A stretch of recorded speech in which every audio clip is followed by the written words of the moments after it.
Welcome to e-learning class. একটু আগে আমরা দেখেছিলাম single line diagram of 33/11 KV substation, মানে ডিস্ট্রিবিউশন সাবস্টেশন। এখন আমরা দেখব ট্রান্সমিশন সাবস্টেশন। একটা ট্রান্সমিশন সাবস্টেশনে কি কি অ্যারেঞ্জমেন্টগুলো থাকে, মানে সেখানে ভোল্টেজ রেঞ্জ কত, 132 টু 33 কেভি সাবস্টেশন। এর সিঙ্গেল লাইন ডায়াগ্রাম দেখব, যার মধ্য দিয়ে আমরা কি কি অ্যারেঞ্জমেন্ট রয়েছে সেগুলো বুঝতে পারবো। ওকে, তো ফার্স্ট স্টার্ট করছি 132 কেভি ইনকামার। 132 কেভি ইনকামার মানে ভোল্টেজ প্রথমে পাস করবে কার থ্রু দিয়ে, ওয়েভ ট্র্যাপটা আসছে। তার আগে কোথায় রয়েছে লাইটিং অ্যারেস্টার। লাইটিং অ্যারেস্টারের ফাংশন কি অলরেডি আমি আগের ভিডিওতে বলেছি। লাইটিং অ্যারেস্টার মানে যখন কোনো কারণে সার্জ ভোল্টেজ বা বেশি ভোল্টেজ, মানে যে ভোল্টেজটা আমার লাইনের মধ্যে দিয়ে পাস করা উচিত তার থেকে বেশি ভোল্টেজ, অনেক মাচ মোর হায়ার অ্যামাউন্টের ভোল্টেজ যদি পাস করে, সেটা মনে করো অ্যাটমসফিয়ারিক লাইটিং, বজ্রপাতের ফলে আমার অনেকটা হায়ার অ্যামাউন্টের ভোল্টেজ যদি লাইনের মধ্যে দিয়ে পাস করে, তাহলে কি সমস্যা হবে। লাইনের মধ্যে দিয়ে পাস করলে এখানে যে সমস্ত অ্যারেঞ্জমেন্টগুলো রয়েছে, CT, PT, circuit breaker, transformer, তাহলে সমস্ত ইকুইপমেন্টগুলো নষ্ট হয়ে যাবে, বার হয়ে যেতে পারে। তো যাতে না হয় তার জন্য আমি একটা অ্যারেঞ্জমেন্ট রেখেছি এখানে, এই লাইটিং অ্যারেস্টার আমি রেখেছি। তো যেই মুহূর্তে সার্জ ভোল্টেজ এলো, তখন কি হবে, এক্সেসিভ ভোল্টেজ গ্রাউন্ডের থ্রু দিয়ে পাস করে যাবে। ওকে, তাহলে নেক্সট আসছি আমি ওয়েভ ট্র্যাপ। ওয়েভ ট্র্যাপ কি জিনিস? ওয়েভ ট্র্যাপ ইউজ করা হয় হাই ইম্পিডেন্স ক্রিয়েট করার জন্য। ওয়েভ ট্র্যাপ ইউজ করা হয় যখন হাই ফ্রিকোয়েন্সি কমিউনিকেশন সিগন্যাল, মানে যেটা হচ্ছে আনওয়ান্টেড ডেস্টিনেশন পর্যন্ত। এটা ওয়েভ ট্র্যাপ ইউজ করা হয় কিসের জন্য? হাই ইম্পিডেন্স ক্রিয়েট করার জন্য। এবার হাই ইম্পিডেন্স ক্রিয়েট করে কি হবে, অনেকটা হাই ফ্রিকোয়েন্সি সিগন্যাল একটা সাবস্টেশন থেকে আরেকটা সাবস্টেশনের মধ্যে কমিউনিকেশনের জন্য, একটা সাবস্টেশন থেকে আরেকটা সাবস্টেশনের মধ্যে কমিউনিকেট করতে সাহায্য করে। নেক্সট কোথায় আসছে? 132 কেভি আইসোলেটর। কেন এটা লাগাবো? এই লাইনটা মনে করো আমার এখন আইসোলেটর, এটা কি রয়েছে, অফ কন্ডিশনে রয়েছে। তো যদি মনে করো আমার অন কন্ডিশনে থাকতো, তো আমার লাইনের কোনো প্রবলেম রয়েছে, মনে করো এই লাইনটার কোনো প্রবলেম রয়েছে, পিটি, সিটি এগুলোর কোনো প্রবলেম রয়েছে, তখন তার জন্য আমাকে কি করতে হবে, এগুলো মেনটেন্যান্স করার জন্য কি করতে হবে, আমাকে আইসোলেট করে মেনটেন্যান্স করতে হবে। ওকে, 132 কেভি আইসোলেটর। তারপরে আসছে কোথায়? পিটির কাজ কি? পোটেনশিয়াল ট্রান্সফরমার, যেটি হচ্ছে ভোল্টেজ মেজার করার জন্য। তো আমি ভোল্ট মিটার কেন লাগাবো না ভোল্টেজ মেজার করার জন্য? এত অনেক দামি জিনিস। তার কারণ যেহেতু অনেকটা মাচ মোর অ্যামাউন্টের ভোল্টেজ পাস করছে লাইনের মধ্য দিয়ে, তো তার জন্য যে ভোল্ট মিটারটা আমাকে বানাতে হবে অনেকটা বড় সাইজের বানাতে হবে। তো সেটা আমার পক্ষে সম্ভব নয়, এত বড় সাইজ। তো পোর্টেবল করাও সম্ভব নয়, বহন করাও সম্ভব নয়, এবং ওটাকে রাখার জন্য অনেকটা জায়গা লাগে। সে কারণের জন্য আমি এমন একটা অ্যারেঞ্জমেন্ট করলাম, যেখানে আমি কি করব, যে অ্যামাউন্টের ভোল্টেজটা পাস করছে এই পিটির মধ্য দিয়ে, ওর সমান রেশিও নিয়ে আমি অনেকটা কম অ্যামাউন্টের ভোল্টেজ, যেটা আমার কাছে মেজার করা সম্ভব, তো আমি সেই রকম অ্যারেঞ্জমেন্ট করলাম। তাহলে ওই যে অ্যামাউন্টের যতটা কম অ্যামাউন্টের ভোল্টেজ আমি পাবো, সেই ভোল্টেজটা থেকে আমি বুঝে নিতে পারবো যে অ্যাকচুয়াল আমার ইনকামিংয়ে কত ভোল্টেজ রয়েছে। ওকে, নেক্সট তাহলে পিটি হচ্ছে পোটেনশিয়াল ট্রান্সফরমার, ভোল্টেজ মেজার করার জন্য। সিটি কি? সেম কেস, অনেকটা হায়ার অ্যামাউন্টের কারেন্ট, সেই হায়ার অ্যামাউন্টের কারেন্ট আমার পক্ষে মেজার করা সম্ভব নয়, তার জন্য তার সেম রেশিও নিয়ে আমি একটা কম অ্যামাউন্টের ভোল্টেজ আমি মেজার করতে পারবো। ওকে, তো সিটি রেশিও লেখা রয়েছে। সিটির ফাংশন কি? সিটির ফাংশন হচ্ছে মেজারমেন্ট এক, কারেন্ট মেজার করার জন্য, প্রোটেকশন, কন্ট্রোলিং, এই তিনটে কাজ করে সিটি। তো নেক্সট কোথায় চলে যাচ্ছে? নেক্সট আসছে দেখো আবার সার্কিট ব্রেকারের বিফোর আফটার আইসোলেটর থাকে। ওকে, নর্মালি সার্কিট ব্রেকারে বিফোর আফটার আইসোলেটর থাকে। তো সার্কিট ব্রেকারের পর এখানে কোথায় চলে যাচ্ছে? Main busbar. এখানে বাসবারের ডাবল অ্যারেঞ্জমেন্ট বাসবার রয়েছে, প্যারালালি আরেকটি বাসবার রয়েছে, ডাবল অ্যারেঞ্জমেন্ট। তো এখানে হয়ে গেল। তারপর কোথায় আসছে? মেন বাসবার থেকে কোথায় চলে যাচ্ছে সাপ্লাই? সেই সার্কিট ব্রেকারের থ্রু দিয়ে হয়ে, তো সার্কিট ব্রেকারের থ্রু দিয়ে হয়ে তারপরে চলে আসছে কোথায়? সিটির পর এখানে কোথায়? এটা পোটেনশিয়াল ট্রান্সফরমার নয়, এটা হচ্ছে পাওয়ার ট্রান্সফরমার। যেহেতু 132/33 কেভি ট্রান্সফরমার, এটা হচ্ছে পাওয়ার ট্রান্সফরমার। তো এটা কি ধরনের? Step down transformer. 132 থেকে 33-এ ট্রান্সফার করছে ভোল্টেজ, আমার এখানে 132 থেকে 33 স্টেপ ডাউন করছে। তো ট্রান্সফরমারে দেখো বিফোর আফটার দুটো লাইটিং অ্যারেস্টার, কেন এত প্রোটেকশন, এর সামনে পিছনে কেন এত প্রোটেকশন, কেন বাকি অ্যারেঞ্জমেন্টগুলোর জন্য এত প্রোটেকশন নেই? তার কারণ এখানে যতগুলো অ্যারেঞ্জমেন্ট রয়েছে, যতগুলো ইলেকট্রিক্যাল ইকুইপমেন্ট দেখতে পাচ্ছ, সমস্ত ইলেকট্রিক্যাল ইকুইপমেন্টগুলোর মধ্যে এটা সবচাইতে বেশি এক্সপেন্সিভ।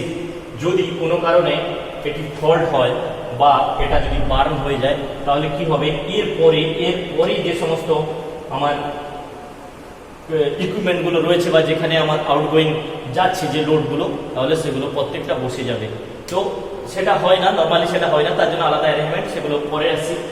তো এই ট্রান্সফরমারটাকে বাঁচানোর জন্য সার্জ ভোল্টেজ মানে এক্সেসিভ ভোল্টেজ থেকে বাঁচানোর জন্য লাইটিং অ্যারেস্টার বিফোর আফটার রাখা হয়। মনে করো এই সাইডে আমার বজ্রপাত হলো, এই সাইডে বজ্রপাত হলো, তো কোনো অসুবিধা নেই, এই লাইটিং অ্যারেস্টারটা একে বাঁচিয়ে দেবে, একে সেভ করবে।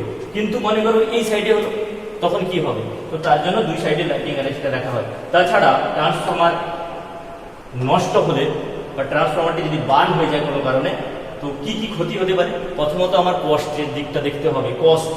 কস্ট যাবে আবার একটা নতুন ট্রান্সফরমারের জন্য, ট্রান্সফরমারের দাম অনেক বেশি হয়, কস্ট। নেক্সট হচ্ছে অনেক লস হবে, অনেকটা লস হবে। তারপর এর যে আন্ডারে যে কানেক্টেড কনজিউমার, যে কনজিউমারগুলো কানেক্ট রয়েছে, সেই কনজিউমারগুলোর ক্ষেত্রে কি হবে? তারা সাপ্লাই পাবে না, তাদের অনেকটা সমস্যা হবে। এবং কনজিউমার শুধু মানে তো এটা নয় যে ডোমেস্টিক কনজিউমার, ইন্ডাস্ট্রিয়াল কনজিউমারও থাকে, কমার্শিয়াল কনজিউমারগুলো ইন্ডাস্ট্রিতে যাচ্ছে, সেগুলোর ক্ষেত্রে কি সমস্যা হবে? ইন্ডাস্ট্রিতে প্রসেস বন্ধ হয়ে যাবে। তার কারণ কিছু মোটর রয়েছে যেগুলো 6.6 কেভি বা 415 ভোল্টেজে অপারেট হয়, সেই সমস্ত ইকুইপমেন্টগুলোকে কন্টিনিউ রান না করলে আমার প্রোডাকশন বন্ধ হয়ে যাবে। সেটিকে কন্টিনিউয়াসলি রান করার জন্য আমাকে ট্রান্সফরমারটাকে বাঁচিয়ে রাখতে হবে। এগুলো সিটি পিটির ক্ষেত্রে এগুলোর কস্ট অনেক কম হয় এবং মেনটেনেন্সও খুব বেশি সময় লাগে না। তো আমার ইজিলি এগুলোকে আমি করতে পারবো, কিন্তু এটার ক্ষেত্রে আমার অনেকটা সমস্যা রয়েছে। সে কারণের জন্য এটাকে আমাকে খুব বেশি মাছ মোর হায়ার প্রোটেকশনের প্রয়োজন। নেক্সট তারপরে সিটি রয়েছে। সিটি, এই যে সিটিটা, এটা রয়েছে 33 কেভি অপারেটেড। এই সিটি 33 কেভি, তার কারণ এখান থেকে যেটা আউটগোয়িং হচ্ছে 132 পর 33 কেভি। নেক্সট আসছে সিবি, সার্কিট ব্রেকার। সার্কিট ব্রেকারের পর আইসোলেটার, আইসোলেটারের পর এই সাপ্লাই কোথায় আসছে? মেন বাসবার। মেন বাসবারের পর আসছে অক্সিলারি বাসবার। ঠিক আছে, মেন বাসবারের সাথে রয়েছে অক্সিলারি বাসবার। ওকে, এবার সেম কেস এখানে যেটা দেখতে পাচ্ছ 132 কেভি ইনকামার, এই সাইডেও রয়েছে 132 কেভি ইনকামার, অন্য একটা জায়গা থেকে এসছে 132 কেভি ইনকামার। তারপর সেম এখানে আমি আরো একটা দেখতে পাচ্ছি সেম যে এই অ্যারেঞ্জমেন্ট, লেফট হ্যান্ড সাইডের যে অ্যারেঞ্জমেন্টগুলো দেখতে পাচ্ছি, রাইট হ্যান্ড সাইডেও সেম অ্যারেঞ্জমেন্ট রয়েছে। এখানে এই যে আইসোলেটরটা লাগানো রয়েছে, কেন, এর কি কাজ, আমি এগুলো পরে যাচ্ছি, আগে দেখে নাও অ্যারেঞ্জমেন্টগুলো। মেন বাসবার, অক্সিলারি বাসবার, এখানে দেখো মেন বাসবার, অক্সিলারি বাসবার রয়েছে। ওকে, এখানে মেন বাসবারে আমার সাপ্লাই এলো মানে 33 কেভি। এই 33 কেভিটা কোথায় কোথায় যাচ্ছে? এই 33 কেভির পর আসছে আইসোলেটার, আইসোলেটারের পর আসছে সার্কিট ব্রেকার, সার্কিট ব্রেকারের পর আসছে সিটি। প্রত্যেকটার ফাংশন অলরেডি আমি বলে দিয়েছি, নতুন করে বলার প্রয়োজন নেই। সিটির পর আইসোলেটার, আইসোলেটারের পর ওই 33 কেভি আউটগোয়িং হচ্ছে। এই আউটগোয়িং এর পর আবার স্টেশনে চলে যাচ্ছে, আবার 11 কেভি ফিডার, যেটা ট্রান্সফরমার ইউজ করে আমার 11 কেভি ফিডারে দিয়ে দেওয়া হচ্ছে। তো সেম কেস এখানে রয়েছে, আরো একটা রয়েছে। তো সবগুলো আসছে।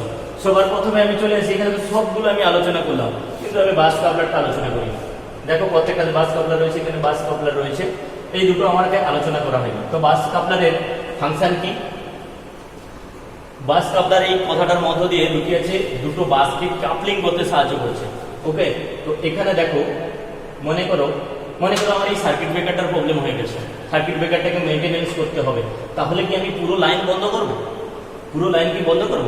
সম্ভব নয়, কেননা আমার কাছে ইন্ডাস্ট্রিয়াল লোড রয়েছে, একটু আগে বলেছি, বা আমার অনেক কনজিউমার রয়েছে যারা খুব গুরুত্বপূর্ণ ইম্পর্টেন্স কনজিউমার, যাদের কাছে সাপ্লাই বন্ধ করাটা খুব চাপের ব্যাপার হয়ে যাবে, অনেক সমস্যা হয়ে যাবে। তো তার জন্য মনে করো এই সার্কিট ব্রেকারটা, একে আমাকে মেনটেনেন্স করতে হবে। তার জন্য আমি কি করব? তো একে যদি আমাকে মেনটেনেন্স করতে হয়, তাহলে তো আমার এখানে সাপ্লাই আমি তো পাবো না। তার কারণ এখান থেকে তো এই পোর্শন রয়েছে, তো এই ট্রান্সফরমার তো বন্ধ হয়ে যাবে। তার জন্য কি করতে হবে? আমার সার্কিট ব্রেকারের বিফোর এন্ড আফটার যে আইসোলেটর রয়েছে, এই আইসোলেটর দুটোকে আমি কি করব? আমি আইসোলেট করে দেবো, লাইনটাকে আইসোলেট করে দেবো, অন করে দেবো। করে নিলে এই লাইনটা আইসোলেট হয়ে গেল।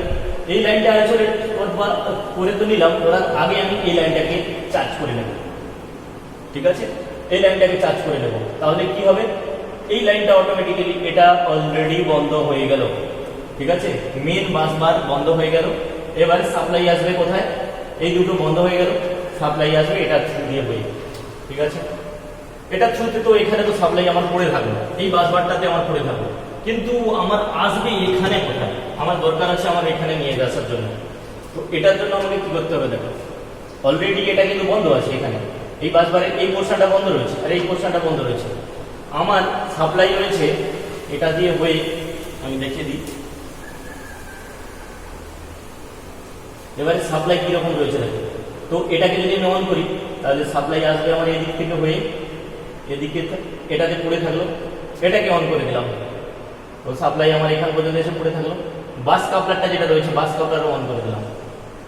ঠিক আছে, তারপরে আমি এই আইসোলেটর যে রয়েছে এই আইসোলেটরটাকে আমি লাইনে নিয়ে নিলাম, তো তাহলে কোথায় চলে আসবে সাপ্লাই,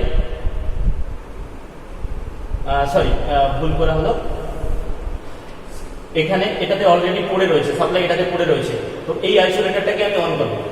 ঠিক আছে, সাপ্লাই আমার অলরেডি যখন যে মুহূর্তে আমি অন করলাম এই আইসোলেটরটাকে অন করলাম, তখন সাপ্লাই আমার এটাতে অলরেডি পড়ে রয়েছে, কিন্তু এটাতে নেই, তো এটাতে আমাকে নিয়ে আসতে হবে, নিয়ে এলে তবেই আমি এটাতে পাস করতে পারবো। তো তখন কি করব, এখান থেকে এই আইসোলেটরটিকে অন করবো, অন করলে এদিক থেকে পাস করলো, পাস করে এখানে বাস বারে এই বাস কাপলারটাকে আমাকে আবার অন করতে হবে।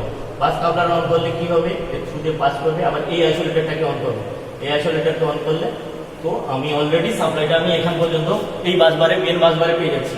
এবার মেন বাস বারে পেলেও কোনো অসুবিধা হবে না এখানে সার্কিট ব্রেকারে, তার কারণে এই আইসোলেটরটা আমার অলরেডি অফ কন্ডিশনে রয়েছে, লাইনকে আইসোলেট করে রেখেছি, তখন পাস করবে, দেখো কারেন্টটা পাস করবে এই সার্কিট ব্রেকারের থ্রু দিয়ে, তখন কোনো অসুবিধা নেই। যত সময় আমার কাজের প্রয়োজন তত সময় আমি এটাকে কাজ করলাম, তারপরে যখন আমার কাজ হয়ে গেল তখন অলরেডি আমি এটাকে লাইনে নিয়ে নিলাম, নিয়ে আমি এটাকে আইসোলেট করে দিলাম, এই লাইনটাকে আইসোলেট করে দিলাম। ঠিক আছে, তো বাস কাপলারের ফাংশনটা বোঝা গেল। সেম কেস এটার ক্ষেত্রেও, সেম কেস এটার ক্ষেত্রেও, দেখো বাস কাপলার কোনো কারণে আমার লাইনে এখানে কাজ করার প্রয়োজন রয়েছে, এই সার্কিট ব্রেকারে আমার কাজ করার প্রয়োজন রয়েছে, এটাকে ভেবে দেখো এই বাস কাপলার কিভাবে হবে, মিলে যাবে। আচ্ছা নেক্সট, বাস কাপলারের পর, হ্যাঁ মনে করো এই সাইডে যে লাইনটা রয়েছে, এই সাইডে যে লাইনটা রয়েছে এটা আমার আইসোলেট রয়েছে, এটা আইসোলেটর রয়েছে, এই লাইনটা দিয়ে আমার এই আউটগোয়িং, এই লাইনটা দিয়ে আমার কাজ চলছে, আউটগোয়িং এটা দিয়ে কাজ চলছে। মনে করো কোনো কারণে এই সার্কিট ব্রেকার এগুলোতে আমার কাজ করার প্রয়োজন রয়েছে, এটা দিয়ে আমার কাজ করার প্রয়োজন রয়েছে, তখন আমি কি করবো, এটাকে আমাকে লাইনে নিতে হবে। যদি এটাকে লাইনে নিতে হয় তখন কি করব, আমার তো মেন বাসে সবসময় সাপ্লাই আসছে, সাপ্লাই এসে মেন বাসে আমার পড়ে রয়েছে, তখন কি করব, মেন বাসের সঙ্গে এই সাইডে রাইট হ্যান্ড সাইডে এই আইসোলেটরটিকে আমি লাইনে নিয়ে নেব, এই আইসোলেটরটিকে লাইনে নিয়ে নেব, নেওয়ার আগে আমি কি করব, এটাকে অফ করে নেব, এটাকে আমি অফ করে নেব, এটাও আমার অফ করা থাকবে। এটাকে যখন আমি লাইনে নেব, রাইট হ্যান্ড সাইডটাকে যখন আমি লাইনে নেব এই লাইনটাকে, তখন আইসোলেটরটাকে অন করে নিলে কি হবে, এখান থেকে পাস করবে, এটা অন করে দিলাম, এর থ্রু দিয়ে হয়ে এখানে আমি অলরেডি সাপ্লাই পেয়ে যাচ্ছি, দেখো এখানে আমি অলরেডি সাপ্লাই পেয়ে যাচ্ছি। তো এটা দিয়েও আমার কি হবে, এটাকে আমি লাইনে নিলাম, এটাকে লাইনে নিয়ে যদি আমার এদিকে কাজ চলছে তাহলে অলরেডি আইসোলেটর লক করে দিচ্ছে, তাহলে কি হবে, এটা দিয়ে আমার পাস করে যায় গিয়ে এখানে আউটগোয়িং হয়ে অন্যান্য যেখানে স্টেশন রয়েছে 11 কেভি স্টেশন, তো সেই সমস্ত 11 কেভি স্টেশনে আমি সাপ্লাই দিতে পারবো। এইভাবে অ্যারেঞ্জমেন্ট থাকে 132 থেকে 33 কেভি সাবস্টেশনের অ্যারেঞ্জমেন্টটা এভাবেই থাকে।